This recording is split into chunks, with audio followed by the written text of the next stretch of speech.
Vienes en mi ayuda, el Señor está quien me sostiene.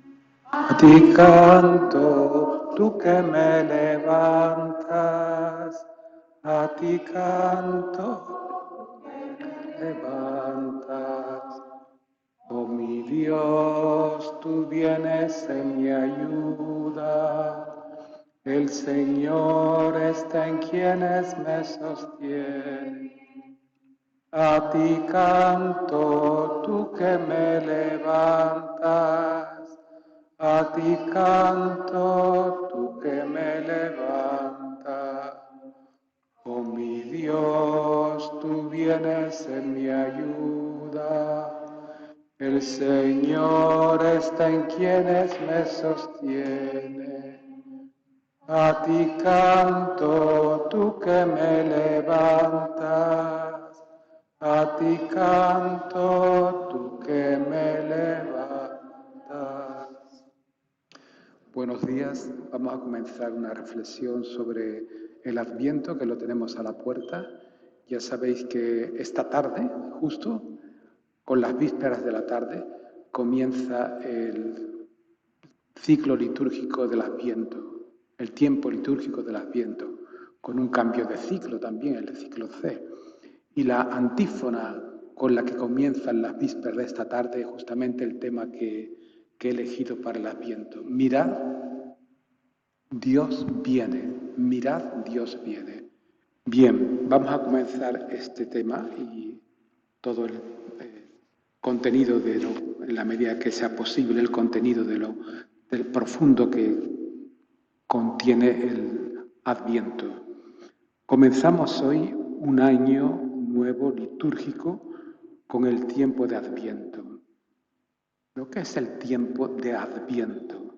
Bueno, la palabra Adviento ya sabéis que significa venida, ¿no? Adventus del latín. Es el tiempo que establece la Iglesia para la preparación del venir del Señor en Navidad. Pero el Señor, por su resurrección, viene siempre a nosotros. Repito, Él viene siempre. Por eso fijaos que la antífona con que comienza la liturgia del Adviento es: mirad, Dios viene, dice, viene a salvarnos. Sí, fijaos que no usa el pasado, Dios ha venido, ni el futuro, Dios vendrá, sino el presente, Dios viene. Se trata de un presente continuo, es decir, una acción que se realiza siempre. Está ocurriendo, ocurre ahora, ocurrirá también en el futuro. En todo momento, Él viene a nosotros. El verbo venir es un verbo teológico, en el sentido que concierne a la misma naturaleza de Dios. Por tanto, anunciar que Dios viene significa simplemente a Dios mismo. La característica de Dios es que Dios es el que viene. El Adviento invita a los creyentes a tomar conciencia de esta verdad y a actuar coherentemente. Resuena como un llamamiento saludable que se repite con el paso de estos días, de estas semanas, de este mes. Despierta, despierta y recuerda que Dios viene. No ayer, no mañana, sino hoy, ahora. El único verdadero Dios no es un Dios que está en los cielos, desinteresándose de nosotros y de nuestra historia, sino es el Dios que viene siempre. Él viene a liberarnos del mal y de la muerte y todo lo que impide nuestra verdadera felicidad. Dios viene a salvarnos y salvación significa vida en plenitud, es decir, felicidad. Así que el Adviento es el tiempo litúrgico de preparación a celebrar la venida del Señor en la Navidad. Es un tiempo fuerte de interiorización, por supuesto, para celebrar la fiesta del nacimiento del Señor. Estamos tan habituados al término Adviento, Sabemos también lo que significa porque lo hemos oído muchos años, pero precisamente por el hecho de estar tan familiarizados, quizás no lleguemos a captar toda la riqueza que encierra el Adviento, el tiempo del Adviento. Adviento quiere decir, como he dicho, repito, venida. Y hay dos preguntas que nos asaltan enseguida, naturalmente. ¿Quién viene y a quién viene? ¿Quién es el que viene? ¿Y para quién viene? A las cuales podemos responder. Viene el Señor Jesús. Y su presencia es continua y continuada, a quien esperamos vigilantes, atentos, llenos de gozo, en actitud celebrativa. Y ese es el Señor que se hizo hombre, como dice San Juan todavía de manera muy fuerte, se hizo carne. Carne, la palabra griega que utiliza el prólogo de Juan es sars. Es decir, Dios ha asumido la condición humana existencial, con toda su fragilidad, con toda su vulnerabilidad, su limitación. Estamos acogidos en Él. Ese texto tan precioso lo leeremos justamente el día 25, el día de la Navidad, el prólogo de Juan. Y viene ¿a dónde viene? Viene a esta humanidad, entra en la historia, para el hombre y la mujer de rostros y realidades concretas. Viene a ti, viene a tu vida, a tu situación, la que estés viviendo, dolorosa o feliz. Viene a reconciliarte, viene para cada ser humano a renovar una relación con Él, una relación personal. Él viene para la persona desolada, herida, pobre, abandonada, discriminada, para la víctima y para el victimario. Viene a restaurar la dignidad de todo ser humano, herido por el pecado, la injusticia, y para infundir un espíritu nuevo, tocando nuestros corazones, como dice el profeta Ezequiel, tocando nuestros corazones de piedra y convirtiéndolos en corazones de carne, es decir, para humanizarnos. Viene para su iglesia a reencontrarse de nuevo con ella, viene para quienes no le conocen todavía, para revelarles en la medida de lo posible que lo anunciemos, su rostro de amor y de amor sin límites, sin medida. El Señor viene a un mundo convulso, exacto. Eso dicen muchos sociólogos hoy. El tiempo de Adviento viene marcado por la complejidad y la crisis de nuestro mundo actual. Actualmente muchos pensadores, sociólogos, analistas afirman que estamos entrando en un cambio de época, dicen. Es una revolución de tal magnitud, solo comparable al paso del Paleolítico al Neolítico, y que supone, y eso es el problema, una ruptura antropológica. Esto es lo que está pasando en nuestra sociedad y conlleva una crisis antropológica, que eso es grave, es decir, una visión nueva del hombre, marcada por la afirmación del entonces Papa Emérito, Benedicto XVI, en su primera homilía, cuando afirmó la dictadura del relativismo. Todo vale, todo vale. No se reconoce actualmente nada como definitivo y que deja solo como medida última al propio yo y sus apetencias. Naturalmente, para nosotros la medida del hombre no es el propio yo, sino la medida del hombre es el hombre Jesús. No se puede ser más hombre que Jesús. No se puede ser más humano que Jesús. En Jesús se agotan todas las posibilidades de humanización. Es el hombre que ha ido hasta el final, hasta la cumbre de la humanidad. En Él, en Jesús, en el Cristo, se manifiesta el hombre en plenitud. Por eso Él, Jesús, el Señor, es nuestra referencia permanente, para los cristianos, naturalmente.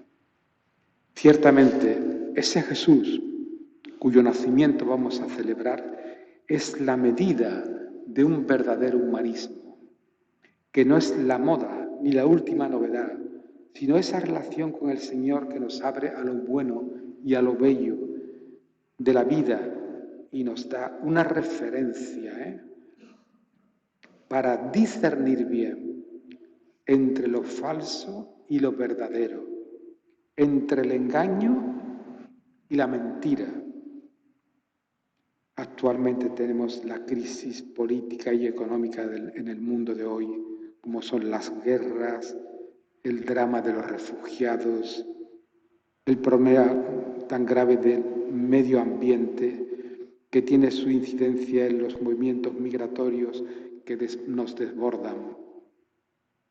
En estos años del siglo XXI, la crisis de nuestra sociedad se ha agravado, pues la sociedad se ve sacudida por nuevos retos e incertidumbres, después sobre todo de esta pandemia del coronavirus, que todavía no hemos salido y no sabemos cómo acabará. Ya habréis oído las últimas noticias, ¿no?, de esta mutación sudafricana también en Asia, etcétera, ¿no? O sea que estamos todavía en esa incertidumbre. Desde esta perspectiva, el Adviento es un tiempo apto para vivirlo en comunión con todos los que esperan un mundo más justo y más fraterno. Y que gracias a Dios son numerosos, son muchos, todos hermanos, como dice el Papa Francisco, fratelli tutti, hermanos de todos.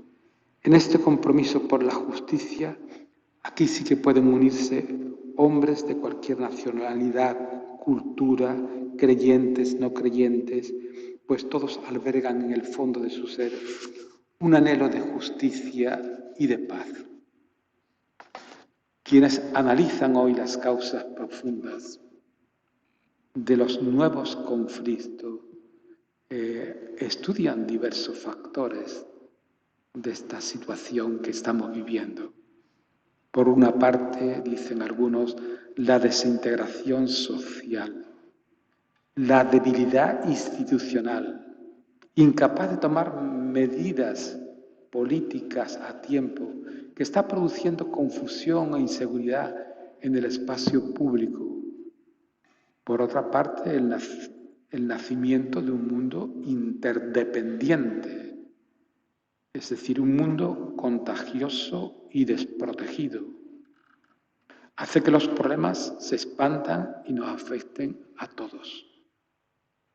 ¿Qué seguridad podemos tener en un mundo en que todos estamos vinculados con todos y la violencia no se detiene frente a ninguna frontera?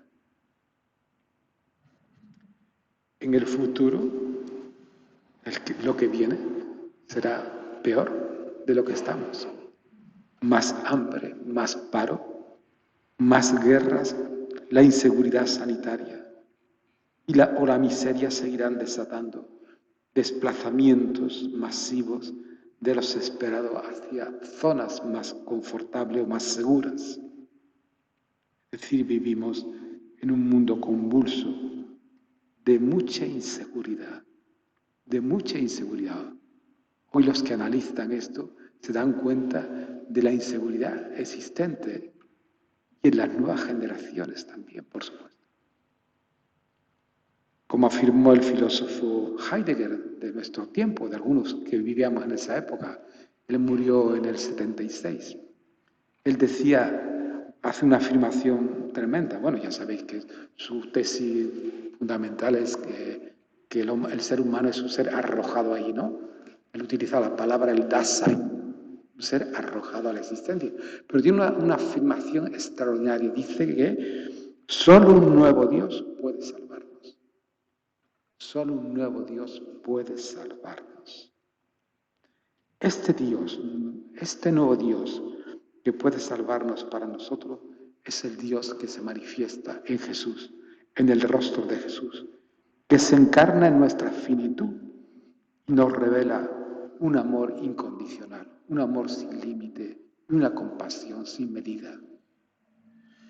Esta crisis generalizada es vivida naturalmente, de diversas maneras, en los distintos puntos del planeta, según las situaciones de esos países, sobre todo los países empobrecidos, como consecuencia de la guerra económica que se produce en el interior de la comunidad internacional.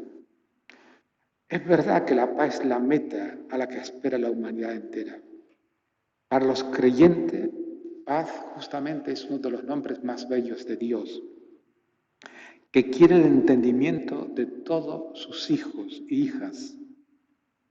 Bueno, pues un canto de paz resuena en los cielos, de forma muy poética, lo dice Lucas, ¿no? En la noche de Belén, cuando el Verbo se hace carne en las entrañas de María la Virgen, como dice los Gálatas, nació de una mujer en la plenitud de los tiempos. Cuando el tiempo estaba maduro, suficientemente maduro, aparece en la historia el hombre Jesús, el profeta de Nazaret, el Señor. El Adviento es un tiempo de esperanza, un tiempo también para renovar nuestra propia esperanza. Es un elemento fundamental del Adviento, es la espera. Una espera que al mismo tiempo es esperanza. El Adviento nos impulsa interiormente a entender el sentido del tiempo, del cronos, del tiempo humano que pasa. Y a comprenderlo como kairos, es decir, como ocasión. La palabra kairos en griego es oportunidad de vida, de salvación. El crono es el tiempo que pasa, el tiempo del reloj, las semanas, los años, los milenios. El kairos es una ocasión. Y el Adviento es un kairos, es decir, un tiempo de salvación, una ocasión para elegir de nuevo la vida. Una muy significativa es dentro de las parábolas que Jesús, para que la gente entendiera un poquito, la gente agrícola y la gente de la cultura de Israel del siglo I, es la parábola de las 10 doncellas, ¿os acordáis, no? Unas que eran sensatas, otras que eran necias, una palabra muy dura. Era la costumbre en los desposorios, ya cuando se iban a consumar los desposorios, que las amigas de la novia, de la esposa, fueran a buscar al novio con las antorchas encendidas, ¿no? Todavía en Israel existen esas costumbres, ¿no? Y resulta que unas se olvidaron del aceite, se las apagaron las lámparas, entonces pidieron urgentemente a las otras. Las otras dijeron que no, que a ver si lo iban a tener para ellas mismas, porque el aceite aquí significa el amor, no podemos daros el amor o nace en ti o no lo puedes entregar a otros, ¿no? Bien, pues eso es lo que explica, con esa parábola explica Jesús el tiempo de la salvación y que tenemos que estar en vela, vigilantes, esperando en la espera. Un día no lejano, todo encontrará su cumplimiento en el reino de Dios, el reino de la justicia, de la paz, del amor verdadero. Desde este punto de vista es importante tomar conciencia también de que el tiempo está cargado de sentido. El tiempo humano no es solo un cronos que nos dejaste y nos lleva a la muerte, a la nada, sino un tiempo que termina en la vida, en el paso a la vida, ¿no? En la angustia de la muerte, como diría Sartre, ¿no? La náusea, ¿no? El ser en sí, que no tiene conciencia, aunque Sartre ya sabéis que hay un texto por ahí que al final de su vida él se abre a la trascendencia. Esto naturalmente fue muy sorprendente para algunos y sobre todo para su amante, la Simone de Beauvoir, que estaba un poco ya, qué sé yo, ido, ¿no? Por decirlo de alguna manera. Bien, no, es que realmente cuando uno se despoja del personaje, ya sabéis que es Sartre, No tuvo más remedio por su infancia, por su historia, que hacerse un personaje. Se le acaba todo, se desmorona todo y se queda con la realidad. Y entonces sí que se abre a Dios, a la trascendencia. El Adviento, por otro supuesto, como he dicho, es un tiempo de esperanza, pero es un tiempo también para renovar nuestra esperanza. Quisiéramos que fuera para nosotros eso, un tiempo de oración, de interiorización y de renovar nuestra esperanza en aquel que viene siempre a nuestra vida. Los profetas del Adviento, del Antiguo Testamento, naturalmente ellos tenían como sueños, ¿no? Soñaban un mundo nuevo, que naturalmente ese mundo nuevo se convirtió en el mesianismo, como sabéis, político de Israel, ¿no? Que Jesús frustró este mesianismo de Israel. Pero sí, el profeta Isaías, por ejemplo, dice: en aquellos días de las espadas se forjarán arados y vendrá la paz. Las espadas se forjarán arados. Hasta ahora no ha habido nada de eso. La paz no ha llegado al mundo. Otro profeta, Zacarías, decía que llegará un día en que desaparecerán los carros de Efraín y los caballos de Jerusalén. También el arco del combate, porque habrá paz, ¿no? Pues no. O Jeremías: sucederá aquel día en que los montes destilarán vino nuevo y las colinas fluirán de leche. Eso eran imágenes poéticas para expresar un mundo que ellos esperaban naturalmente. Pero como he dicho, ese mundo llega en la persona de Jesús, pero no es el mesianismo que ellos esperaban. Por eso fue tan traumatizante para los primeros cristianos incluso la muerte de Jesús en una cruz. Sí, el Adviento es un tiempo para renovar nuestra esperanza. ¿En quién? En el Señor que viene a nosotros, que viene a nuestra vida. El Señor naturalmente viene en Navidad, pero viene en Pascua, viene en el deseo insaciable del corazón humano, viene en el amor verdadero, viene en los momentos de sufrimiento, viene en el gozo, viene en la Eucaristía que celebramos los domingos, viene en el encuentro con los hermanos y hermanas, quien quiera que seamos. Viene en el rostro de los refugiados, en el rostro de los migrantes y de los más pobres, los descartados. Pobres de todo tipo, pobres no solamente sociológicos, sino pobres también en soledad, en amor. Como decía la Madre Teresa de Calcuta, que ella, que estaba con los más pobres de la India, decía que la mayor pobreza era la ausencia del amor. Y por eso a veces impresiona cuando ves a las hermanas de la Teresa de Calcuta, cómo se inclinan ante... Yo las he visto, me acuerdo una vez en Madrid, el arrodillarse ante un pobre que estaba tirado en el suelo. O los que habéis estado en Honduras, en la casa de las hermanas de la caridad. O en Venezuela, en cualquier país donde viajamos, nos encontramos en las zonas más pobres a las hermanas de la caridad de la Madre Teresa de Calcuta. Ciertamente, el Señor viene a nosotros. Y por eso la gran súplica del Adviento es Maránata, que es una palabra aramea que se ha guardado como una reliquia, que significa ven Señor Jesús. Esto resonaba en las primeras comunidades cristianas. Ven Señor Jesús. Ven a nosotros, ven a nuestra vida, ven a mí personalmente que te necesito.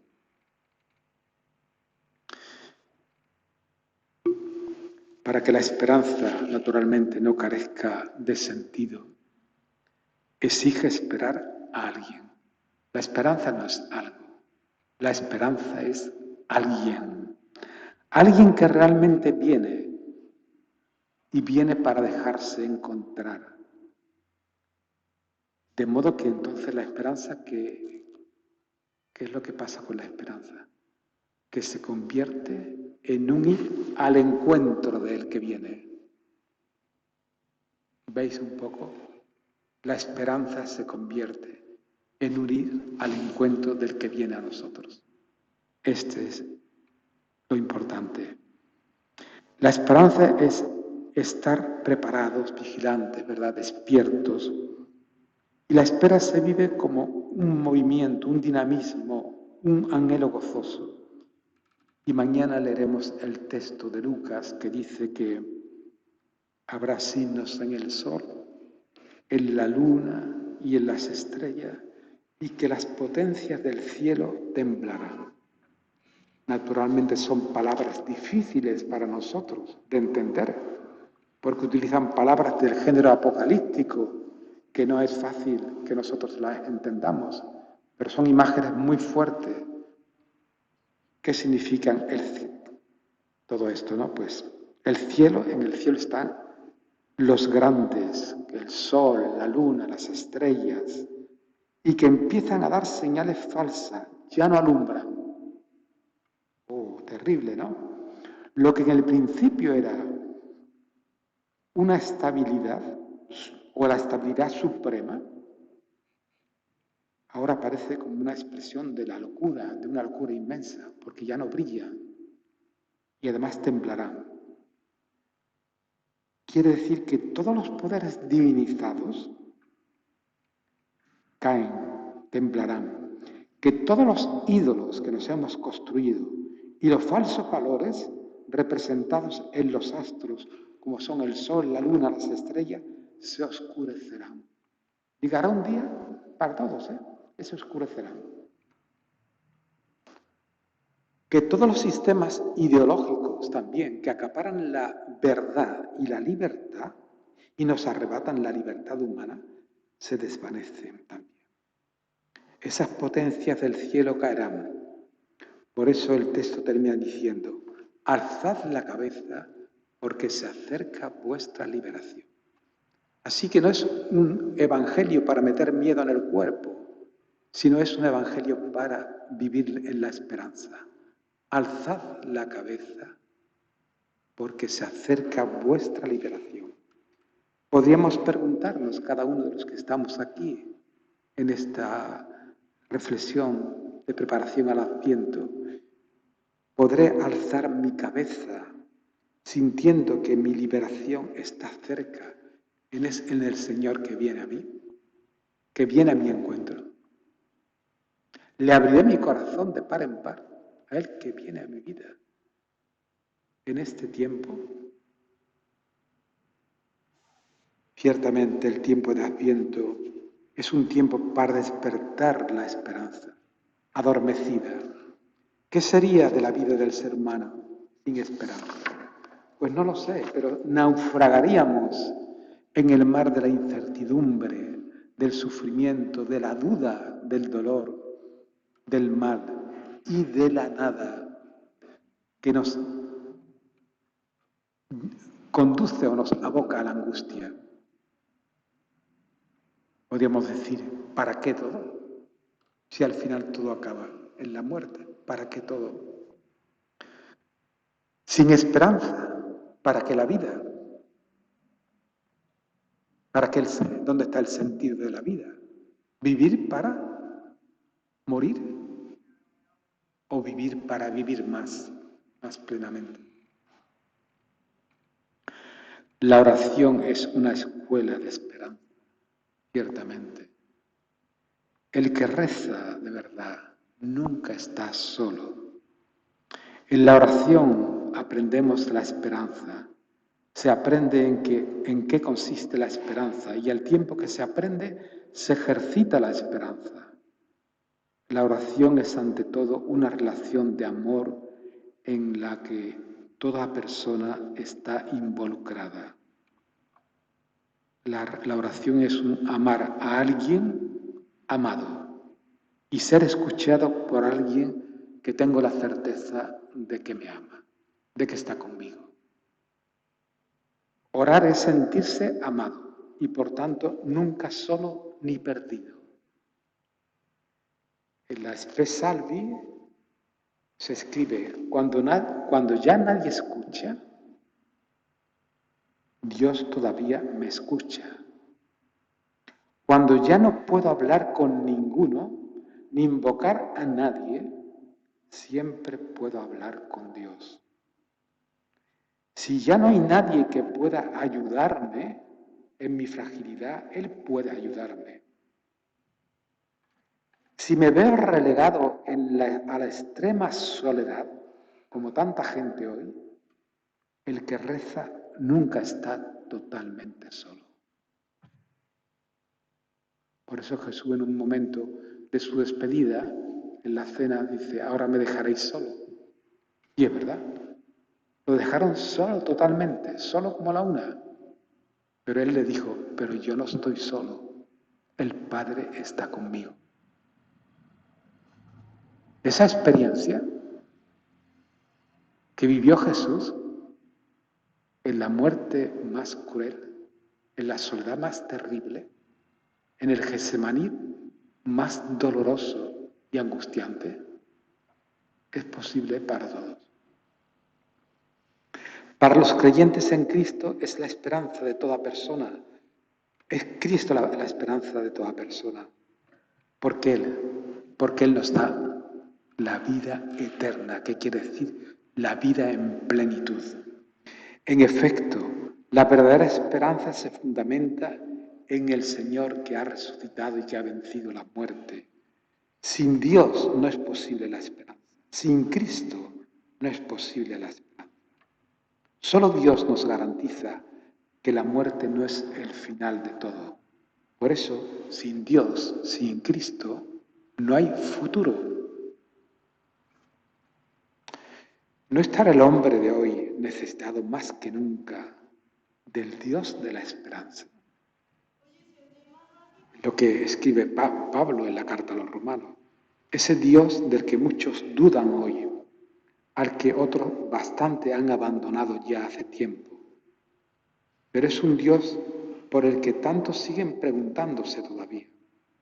Un Dios que puede devolvernos la confianza radical en la vida y descubrirnos que el ser humano sigue siendo un ser capaz de sentido, de vivir una vida con sentido, una vida plena cada día. La Iglesia no puede nunca olvidar la responsabilidad de la esperanza, de mantener viva la esperanza en el mundo. Pues esta es su misión, la que ha recibido de Cristo resucitado. La Iglesia ha de entenderse a sí misma como una comunidad de esperanza, lo mismo que se entiende como una comunidad de amor, de fraternidad, pero una comunidad de esperanza. Una esperanza que no es una utopía más, ni una reacción desesperada frente a una crisis e incertidumbres del momento en que estamos viviendo. Una esperanza que se fundamenta en Cristo, que ha resucitado y que ha vencido el mal y la muerte.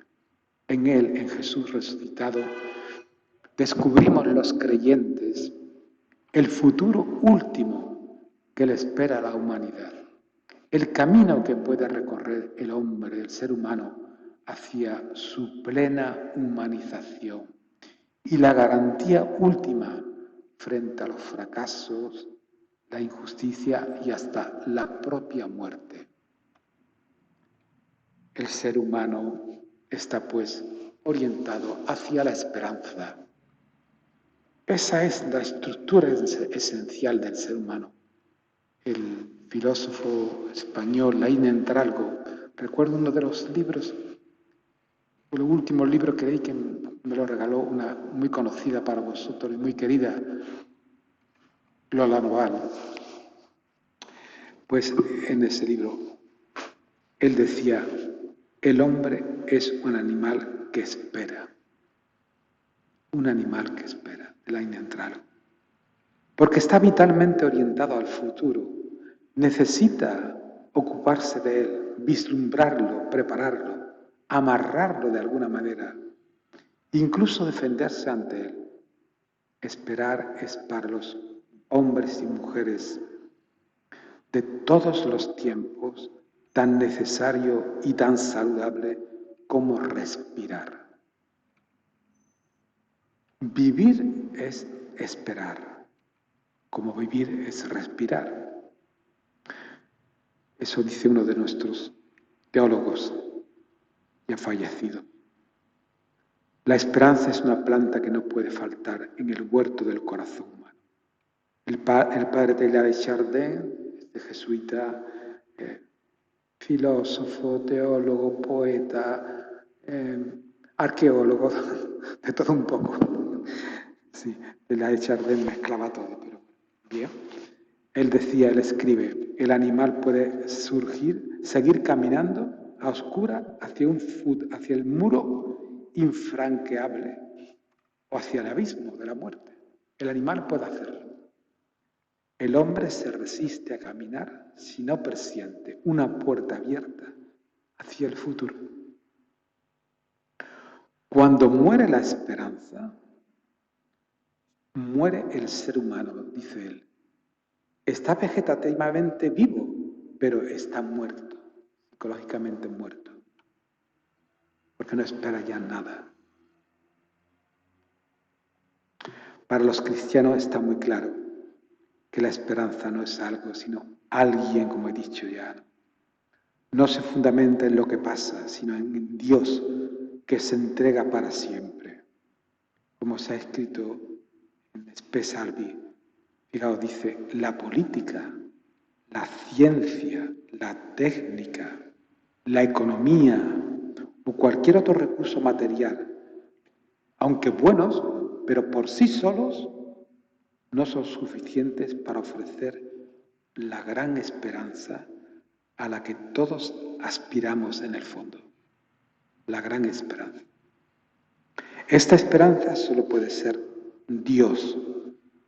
Por eso, una de las consecuencias principales del olvido de Dios y de Cristo en nuestras sociedades occidentales es la desorientación que caracteriza a estas sociedades y que se manifiesta en la soledad, en la violencia, en la insatisfacción y en la pérdida de confianza, llegando incluso a la desesperación.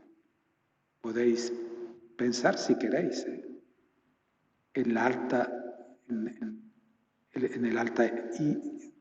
índice de suicidio que no se publican, de suicidios de jóvenes.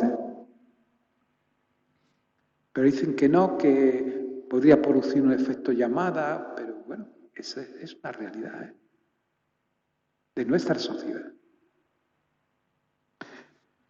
Quisiera subrayar de nuevo que la crisis de la esperanza afecta particularmente a las nuevas generaciones, que faltos de certezas, de valores que se han perdido, de puntos de referencia sólidos, tienen que afrontar dificultades que parecen superiores a sus fuerzas.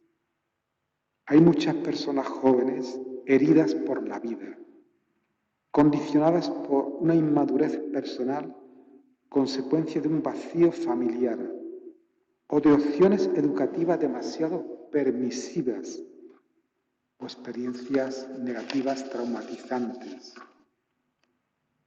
Para algunos, la única salida posible es la huida alienante hacia comportamientos peligrosos, violentos, compensatorios, pero no solamente eso, algunos muy peligrosos. No sé si estos días habéis visto algún telediario, algún informativo de la última droga, ¿no? Que le llaman la droga de la violación, ¿no? Que es, bueno, es como esos contagotas de médicos que echan 2 gotitas en el vaso. Aparecían una serie de chicas con el vaso y dicen, no, vamos a estar, pero no vamos a soltar el vaso de la mano. ¿Qué es lo que está pasando? Porque claro, una vez que esas gotas se mezclan con el alcohol o lo que sea, ¿no? Pierden la cabeza. Y hacen barbaridades. Ya no sabe nadie, no se acuerdan tampoco.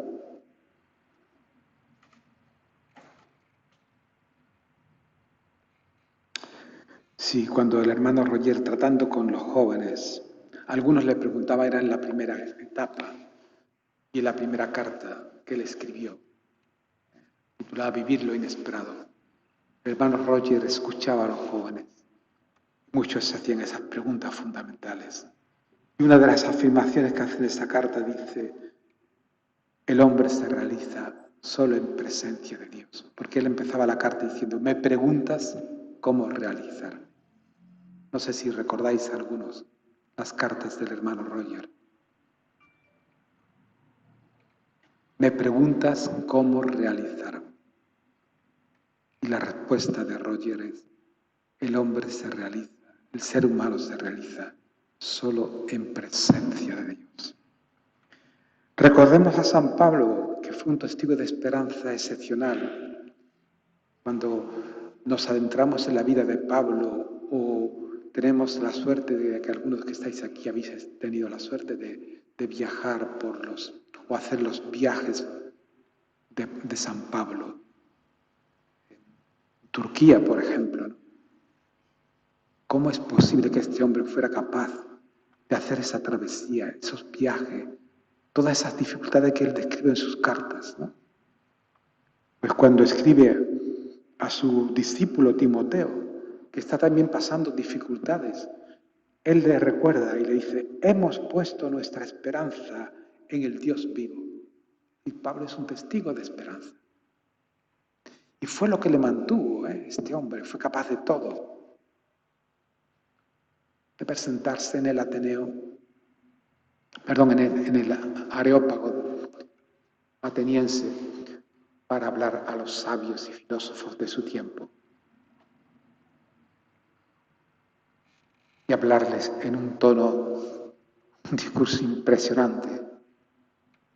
Atenienses, he visto que son muy religiosos. Y empieza, nombrándole a los poetas, a todo esto. Y que ha visto hasta un altar que ponía Deo Innocto, al Dios desconocido, ¿no? A ese vengo yo, ¿no? Que no habita en templos, ni está fabricado por manos humanas. Y ahí termina diciendo, en Él vivimos, existimos, somos. Él sustenta todo. Es Pablo un testigo de esperanza. ¿Y cómo se explica eso? Que fuera ese hombre, tuviera esa esperanza tan fuerte para atravesar todas esas dificultades que atravesó.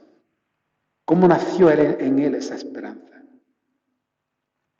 Bueno, pues fue en el camino de Damasco, en ese encuentro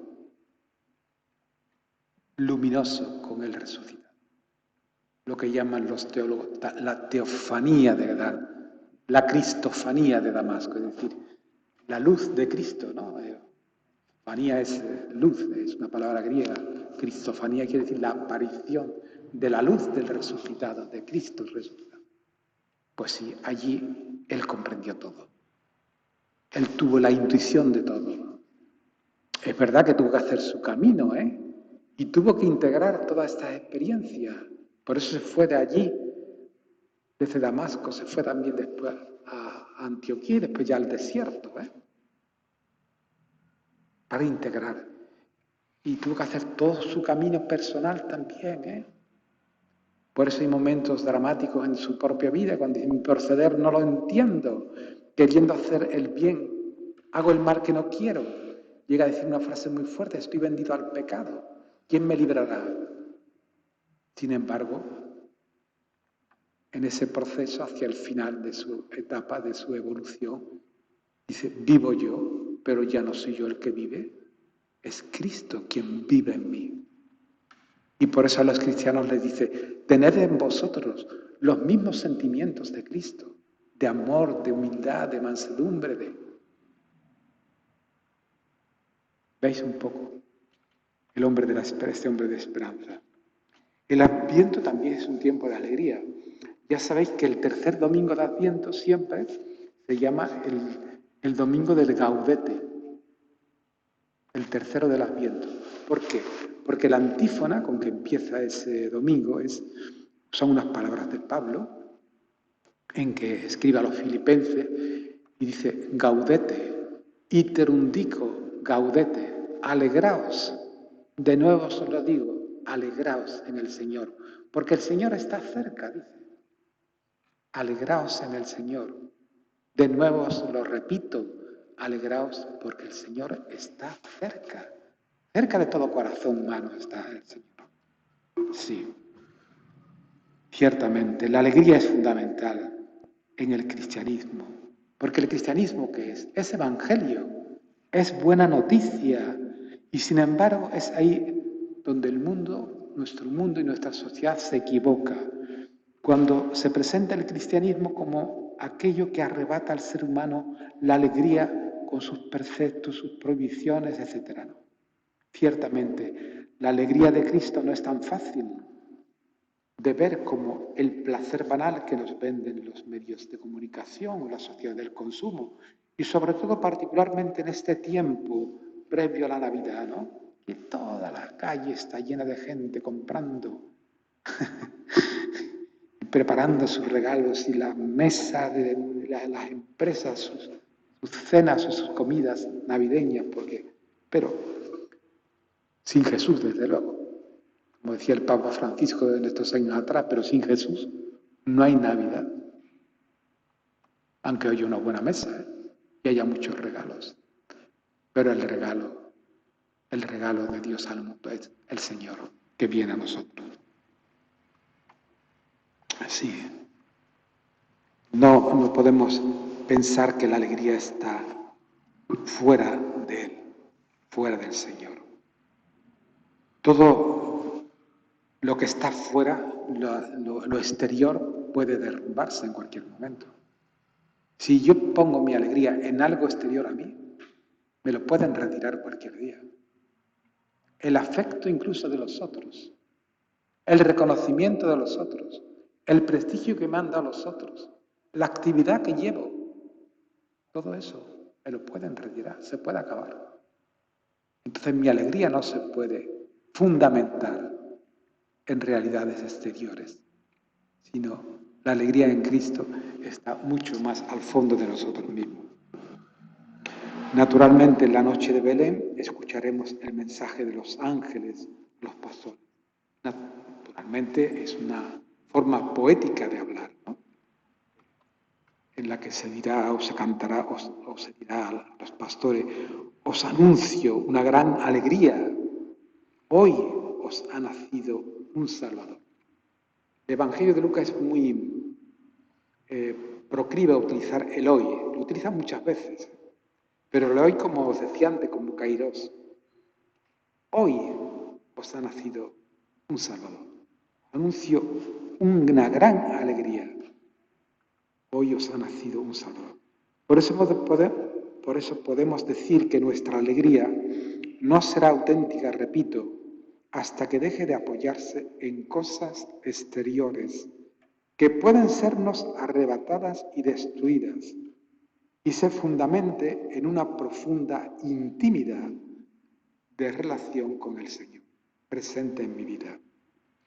Esa alegría, fundamentada en esa relación con el Señor, nadie me la podrá dar, dice San Juan en el discurso de Jesús en la cena. Y esa alegría, os dejo mi alegría dentro de vosotros. Y esa alegría nadie, dice Jesús, os la podrá arrebatar. Quisiera solamente, para abreviar,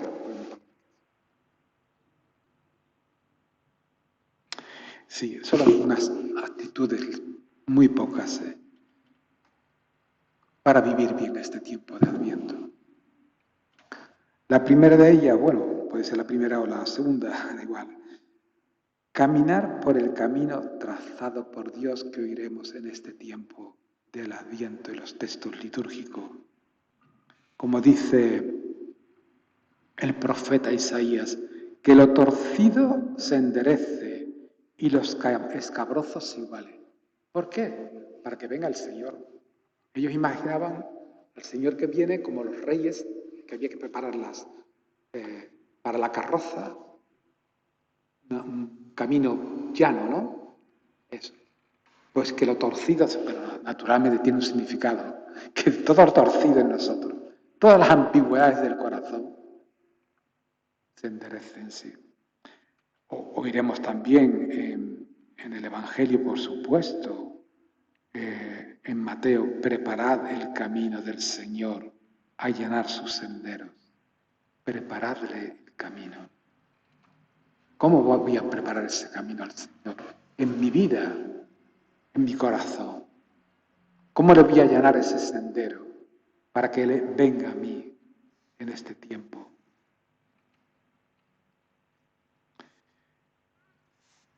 Vivir también en una actitud de espera interiorizada. Y María es ahí el icono del Adviento.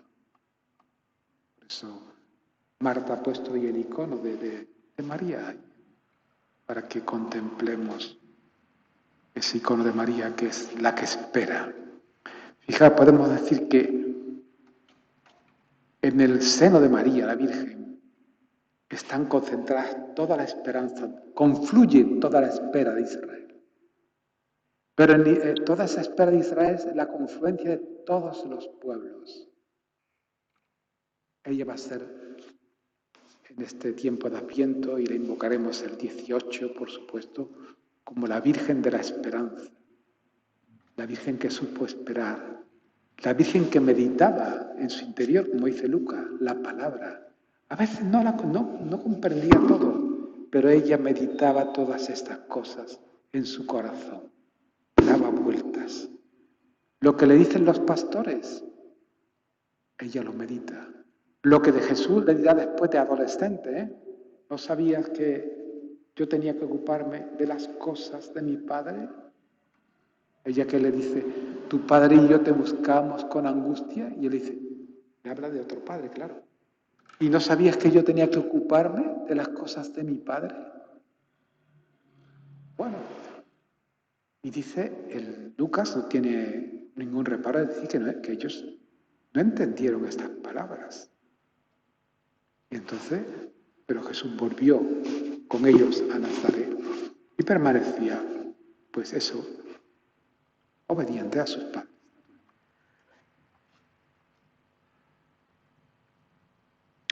Sí, entonces María, la Virgen de la Esperanza, ¿por qué no tomarnos tiempo de interiorización en este Adviento para invocar a María como Madre de la Esperanza? También otra actitud es la Eucaristía, en la que Él viene para nosotros. En este tiempo de Adviento, acogiendo y reconociendo al Señor, que viene continuamente a nosotros en su palabra y en el pan partido y compartido, en el rostro de los más necesitados. Las comunidades cristianas de nuestros días necesitamos tomar conciencia de que la celebración de la Eucaristía es una celebración de la fraternidad querida por Jesús. Un teólogo canadiense, el padre Tillar, dice que la Eucaristía está orientada toda ella a la fraternidad humana. Es como el anticipo del futuro, del mundo futuro.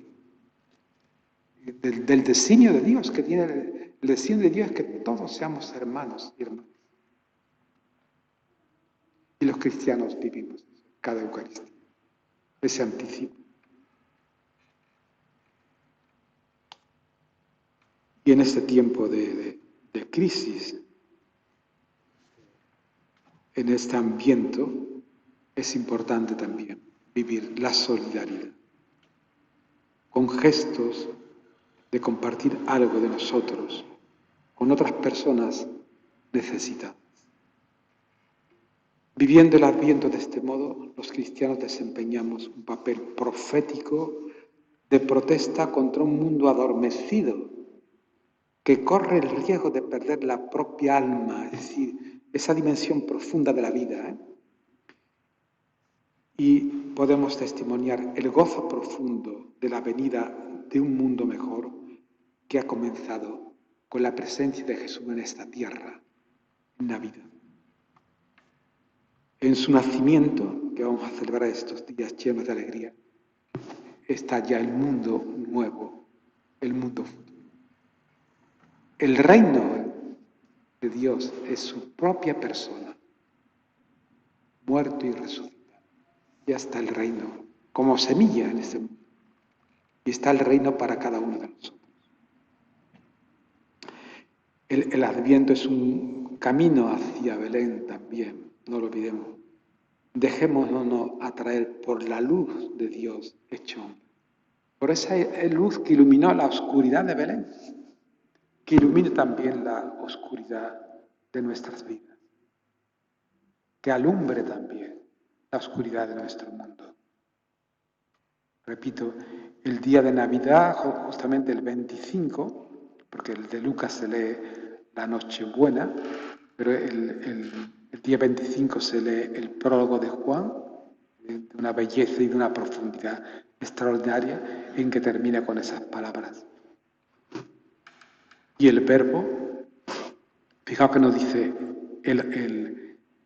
la palabra, el verbo se hizo hombre, no dice se hizo hombre, no. O dice se hizo hombre. No, dice se hizo carne. El verbo se hizo carne. ¿Por qué carne? Porque en Jesús Dios asume la fragilidad de la humanidad, toda la humanidad, y de cada uno de nosotros, nuestra propia fragilidad humana. Y la libera. Estamos liberados. En esperanza estamos liberados.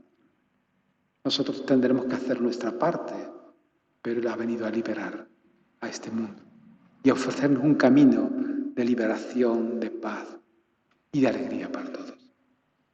Bien, pues que tengamos un feliz y gozoso tiempo de Adviento, tiempo de esperanza para todos.